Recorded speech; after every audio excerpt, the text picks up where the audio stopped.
Hi everyone, I'm Kuvy Ax. This is Dig Deep with Root, and I'm joined today by Bill Capsalis, a good friend of mine and industry luminary. I'll let him introduce himself in a moment. But today's episode is all about building community to build your business. Hopefully you saw the episode just before this one where we really talked about all the online opportunities to build your community. Today we want to focus a little bit more on building your community in person. Of course, we're going to be using some online tools and pointing you in some directions for some online places to find those people. But we're also going to talk about networking and things like that. So Bill's the perfect person for this. And Bill, I'll let you tell a little bit more about yourself and why you're the perfect person for this. Okay. I don't know if I'm perfect, but I'll try. I'm recently semi-retired. I call myself semi-retired or mostly retired. From 35 years in the natural products industry and spent many years helping to build and run the organization Naturally Boulder, which is now transitioning to Naturally Colorado. And throughout that time, I worked with just slightly under 500 brands in various stages of growth and development. So I know a lot about the entrepreneurial journey and about building community and being part of the community. I've been in the Boulder area for 40 years and have a lot of relationships and love the idea of people meeting and connecting with each other. Yeah, you're such a good connector, I think. Oh, thank you. Appreciate that. So I think let's start with networking. So networking is the cultivation of productive relationships for employment or business. That's the formal. Right. It could be also for just building some friendships. And building some friendships, which makes it much more fun because if you happen to do business with them, great, and if you don't, hey. Right. If it's all just about business, then it's transactional. Yeah. In a nice shared relationship, it's usually about friendship first, and then you develop that business working later. That's right. That's right. So building your network, it's a bit of an art form. It doesn't come easily to everyone. A little bit. And certainly networking can be stressful. Do you have any tips just right off the bat? Yeah. Often when I meet entrepreneurs, I often talk to them about finding the people that resonate with them. So, you get comfortable when you find the people that you can work with and understand you, and you get connected with them.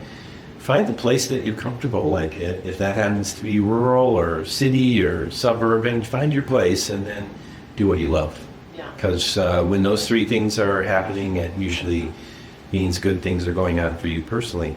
A good friend in the industry, John Forker, once said, build a network, learn from your peers, and create a sense of family in your work. And I think he embodies that in running his company, Once Upon a Farm. So I like that.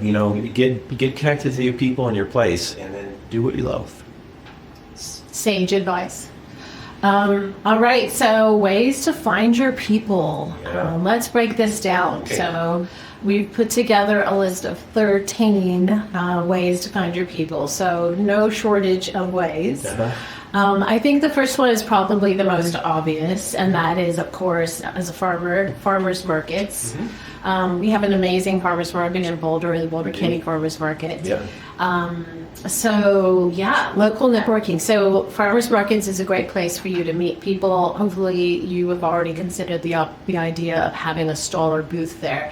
But what a wonderful way to have representation in the community and basically go to a place where people can come and meet you in person and they don't have to necessarily go to your farm. Yeah. Or you can, when you're in the farmer's market environment, it's like basically one-on-one sales opportunity, and people give you a lot of great feedback right away. And there have been a lot of great brands that have commercialized that started at the farmer's market or met a chef or met someone from a local retailer to apply their wares, and you're meeting other farmers in the process. You're developing those relationships. So really good thing to do, and they're all over the place. They're all over the state. Farmers markets are everywhere. Yeah. Actually, farmers market associations is a great place to start. Okay. There's many market associations or cooperatives that hold regular meetings and events, and that's a great way to connect with others in your community. Great. Trade shows, and conferences. I mean, you're at one. If you're at the fruit, Vegetable Growers Association, it's coming up. So there are a lot of associations and trade shows. And why are those good to attend? Well, this is where your people are, for one thing. This is where you get new information for another thing, and this is where you make contacts for future reference. So really good to put yourself out there and visit these conferences and trade shows. Why not? What have you got to lose a couple days of your time? Yeah, well. Yeah. And then there's a lot of industry-specific trade shows as well and expos. So you can get dig down deep into organic, agri-tech. There's very specific expos out there. They're easy to find. We've listed a few of them here in the slideshow, but you can find them all over. Folks, I have a slideshow with all of this in it. I'd be happy to share it with you. Just reach out to hello@rootmarketingpr.com. Great. National Farm Machinery Show, American Agro Women's Annual Conference, the USDA's National Small Farm Conference. There's specialized expos like the Sustainable Agriculture Conference, the Organic Produce Summit. I mean, you touched on some of these, so yeah, good point. A good point. There's almost what's that phrase? Too many? Yeah, too many. But juries of yeah, I mean, they're out there. Yeah, plenty of opportunity. Yes. Okay, cooperatives. Yeah. So I think some maybe more early stage farmers may not know this, but there's a lot of ag cooperatives, dairy and grain and other product cooperatives that can offer you opportunities to connect with each other and to connect with folks in your industry. So, I mean, by definition, a cooperative is working together and cooperate. Yeah. So get together with other people and share resources and thinking and customers and fun. Yeah. And national and state farm organizations. Yeah. There's the American Farm Bureau Federation, National Farmers Union. Advocacy.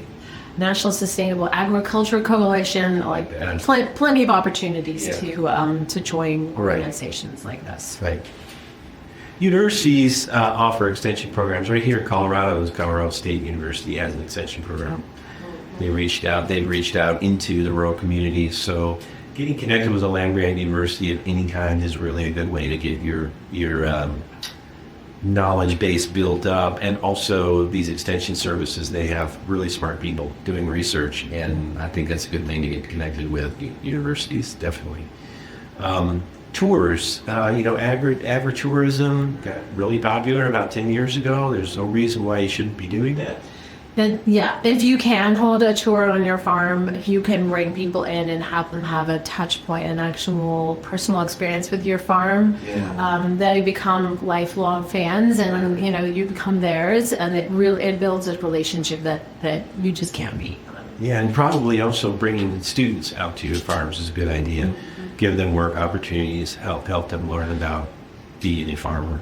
Yeah. Really good, because some of them are very much interested in agriculture. So that's a good point. Yeah. There's all kinds of government programs and grants. Yeah. There's USDA grants and initiatives. I'm sure you've heard of some of them, but some examples are the USDA Farm Service Agency, the National Resources Conservation Service, Farm Bill programs. Yeah, Farm Bill programs are big. And, it's probably a really good idea to keep an eye on the Farm Bill if you're in ag, because you just never know what's coming down the pipe, and it's really good to understand what's happening with the Farm Bill. Yeah. A confusing subject, I think. The SARE program, Sustainable Agriculture Research and Education, funded by the USDA, also offers grants and connects farmers with sustainable farming experts. Grants, awesome. Yes. Unrestricted, hopefully. Yes. Farm to Table Direct Market Networks. Yeah, Farm to Table. Very popular. And Kuvy and I have booked into Farm to Table dinners before. Some of you probably have as well. And they're great. They're just a great way to connect with the people there that are doing the work. And it also brings together food and chefs and real people. And it's really a wonderful opportunity to just get involved. And CSAs, if you've ever been involved in a CSA, produce shows up at your door. It's really nice. You never know what you're going to get. It's really interesting stuff. And it keeps you really engaged with the farm. And you can sell shares. So it's a good moneymaker. CSAs. Get some money in the door early when you need it, when you're buying your seeds. Yeah, totally. The Boulder County Slow Food is having a CSA fair. CSA fair. Yeah, in a couple of Goodness. weeks. Yeah, so That'd be interesting. it's a great idea. So you go there if you have a CSA and you. I think it's a way to connect people who are doing or interested in doing a CSA with people who might be interested in joining. Okay, cool. Yeah. Great. I'll put more information about that in the show notes. Yeah, that's a good one. Episode description for folks who live in Boulder County. Yeah. Okay, so online platforms. There's websites like AgFunder and Farm Match and Ag Careers. Farm Match is not a dating site. No, but it could be. It sounds like It totally could be. Localharvest.org. Help farmers connect with buyers That's good. and Yeah. investors. That's a good one. Yeah, actually, let's talk about investors since we're. investors. Yeah. You probably need money. Who doesn't, I guess, if you're a farmer. But you have to fund your operation, and sometimes I think pitching to investors is a really good idea. So if these platforms allow you the opportunity to do that, like AgFunder, awesome. Yeah. Get online, see what that's all about. Maybe do a crowd match or a crowdfund, who knows? Great idea. Yeah. LinkedIn, of course. This is not in person, but it could lead to in person. I know you guys know about LinkedIn, but it is not just for white collar folks in an office. It's a great way. You can have a LinkedIn page for your farm where you basically share information that gets business folks that maybe aren't on Instagram and Facebook, gets their attention as well. Yeah. So that might be a great way to connect with investors and buyers and things like that. So, So pay attention to your LinkedIn post. However you word things, those AI bots pick up keywords. So if you have a CSA, make sure you put that in the descriptor of your farm. If you have a CSA, because those bots will pick that up if you go keyword searching. Good point. Farmers and Ranchers Network group on LinkedIn. There's a Sustainable Agriculture group. Probably Using others those too. hashtags, to connect with others. Yeah. Cool. Great idea. Yeah. Agritourism and educational workshops. There's so many, right? Yeah, right. I mean, there's no excuse not to meet other people, folks.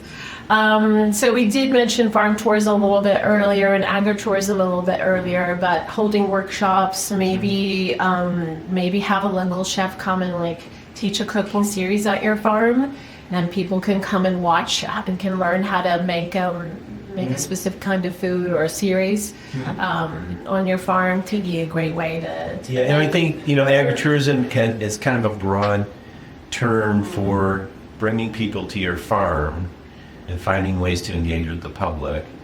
And it can generate revenue, like picking produce or whatever, or it can be educational, or just a pumpkin patch like you list here, buy some corn in a pumpkin over there and engage with the farm.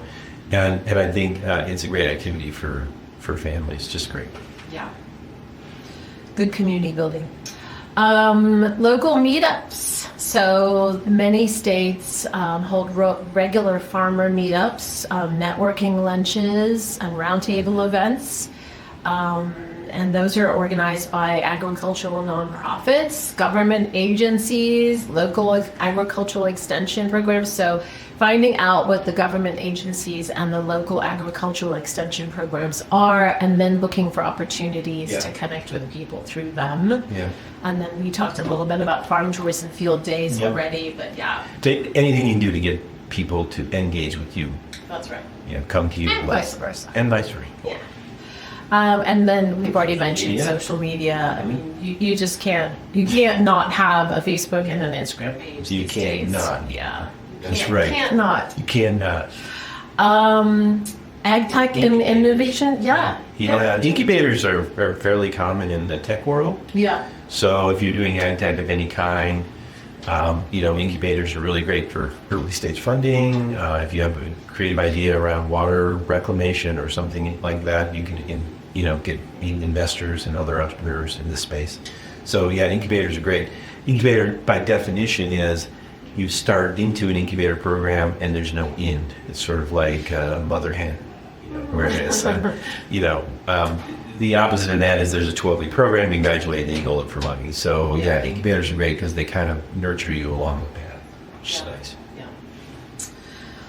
Nonprofit and NGO partnerships. Yeah. Farm Aid. Who doesn't like Farm Aid? Rodale Institute. Who doesn't like Rodale Institute?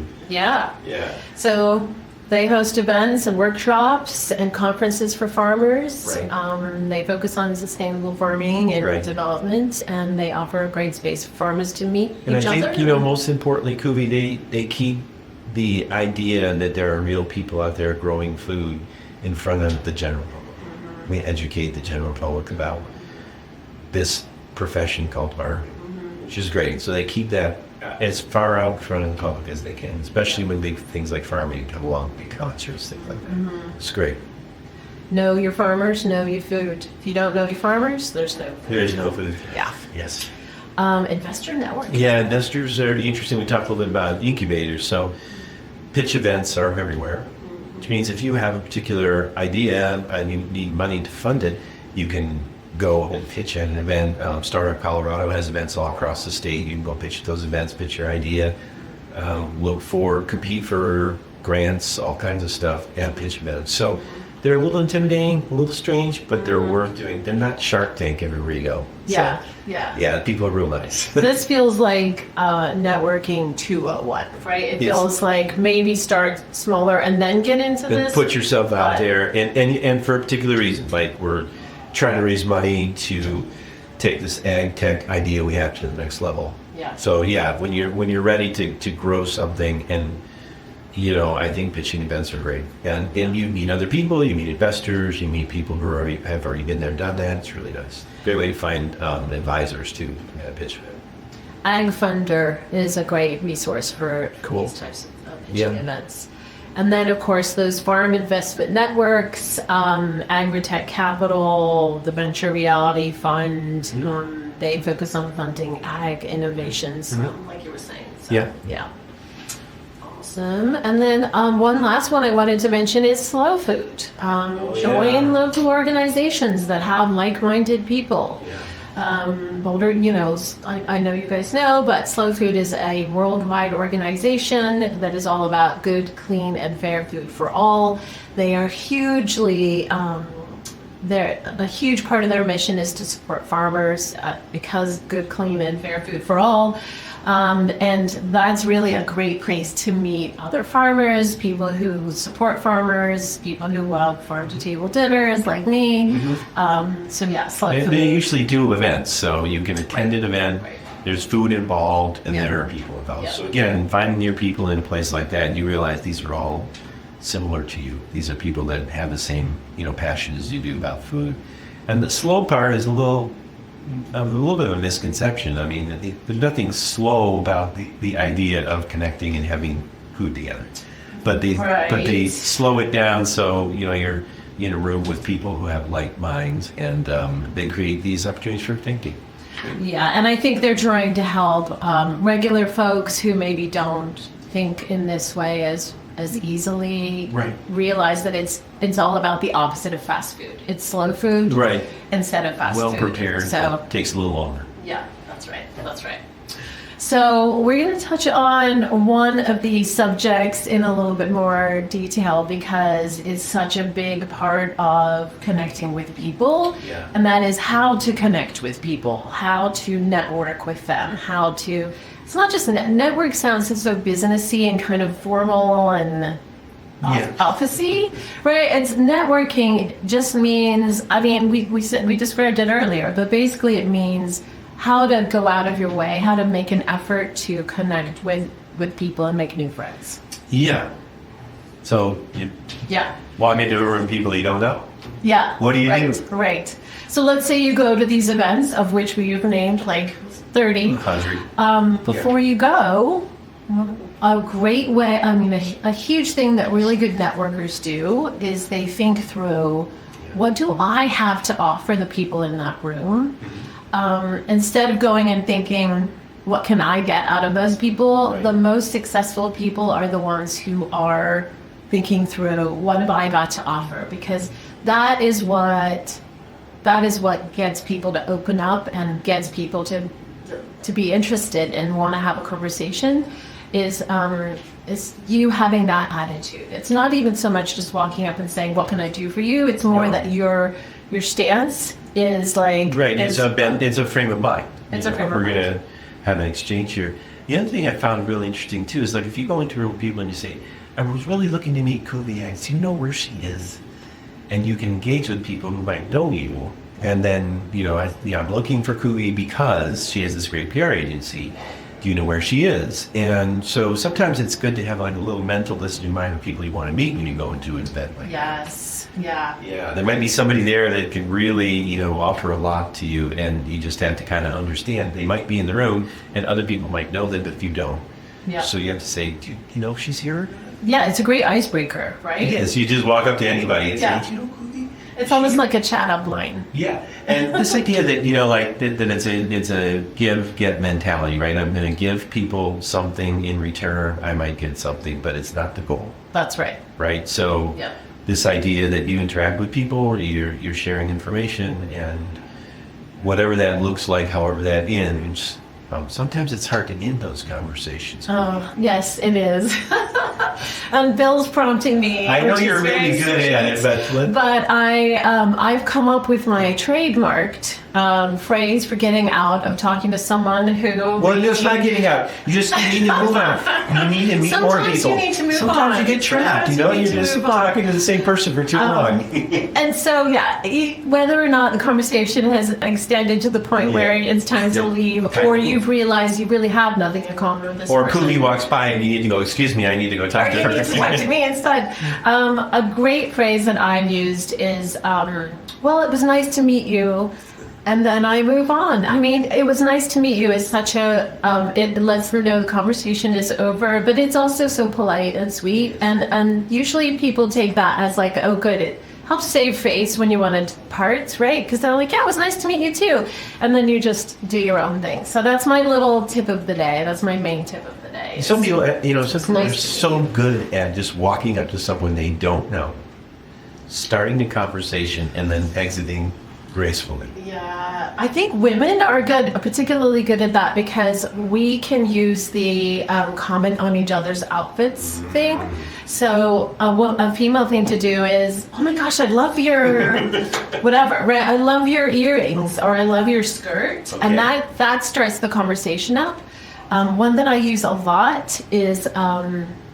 Don't I know you from somewhere? Don't I know And you? I don't make that up. I don't pretend. I usually do feel like I know them from somewhere. Yeah, right. But it's a great way because then they're like, because then it gives you an excuse to figure out who the context for each other, right? Where you might know each other. Right. Like, oh, did you go to that thing, or what for? Like, what do you do? Right? Yeah, It gives you right. a great excuse to find Didn't I out. see you at this the last time?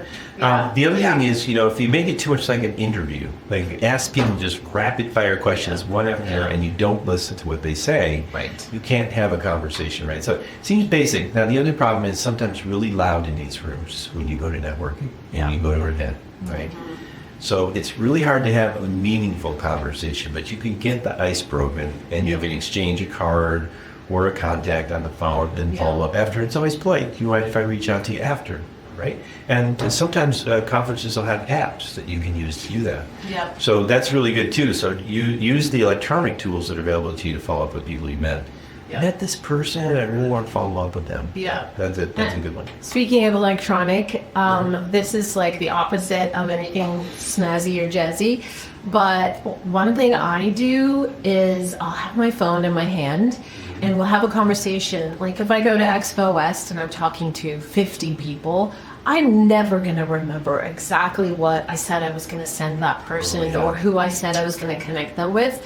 And so after every conversation, I just step aside and I use my voice memo recorder on my phone.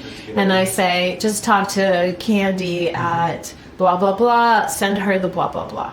And that's it. And then later I can listen to those and take care of them. Like it's the fastest way. Yeah, because people don't always have business cards. Right. So all days you get this card around in the back of them, but Yeah. can't do that anymore. I love the voice memo thing. That's a good idea. Yeah. Well, Bill, it was nice to meet you. You need to.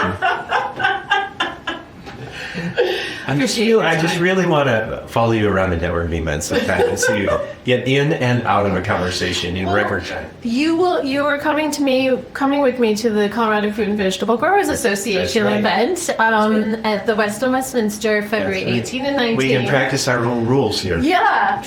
And so there'll be plenty of opportunity for us to be Great. networking, and, Awesome. and I'll pick up some of your tips too, I'm sure. Awesome. So Yeah. Anyway, thanks Awesome. everyone for watching. Thank you. Please tune in to our next episode, which is with Carlotta Mast of Informa, talking all about what Informa is up to. And please like and subscribe to this channel. We appreciate your time, and we'll see you in the next one.